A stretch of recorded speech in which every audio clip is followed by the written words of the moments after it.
Hej og hjertelig velkommen til den her video. I dag skal vi kigge på, hvordan man kan afgøre x-koordinaten og y-koordinaten til et skæringspunkt imellem to rette linjer. Så lad os med det samme kigge på et eksempel. Vi starter ud med her to funktioner. y lige med 2x plus 3 og y lige med 3x minus 5. Da begge funktioner netop svarer til y, så kan vi altså føle os frie til at sætte dem lige med hinanden.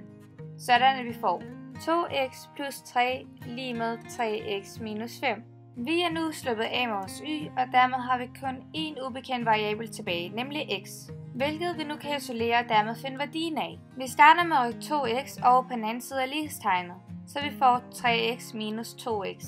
Det samme gør vi med minus 5, så vi får 3 plus 5. Nu kan vi reducere 3 plus 5, som er det samme som 8, og 3x minus 2x er det samme som x. Så det må betyde, at vores x-koordinat til vores skæringspunkt må altså være lige 8. Så nu kan vi finde vores y-koordinat, og det kan vi gøre ved hjælp af substitution. Og uanset om vi erstatter x med 8 i første ligning eller anden ligning, bør vi opnå præcis samme y-koordinat. Så hvis vi erstatter 8 med x i vores første ligning, så får vi 2 gange 8 plus 3. Dette kan vi reducere til 2 gange 8, som er det samme som 16, plus 3, så får vi 19. Vi har nu fundet frem til, at y netop svarer til 19. Nu kan vi tjekke vores resultat ved at afprøve det med en anden ligning. Så vi får 3 gange 8 minus 5.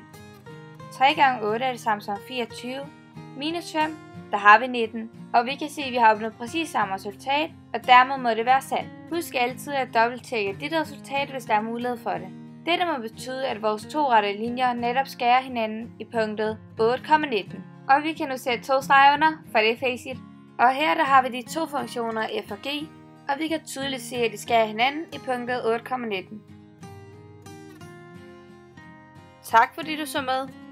Husk at abonnere på kanalen for nye videoer.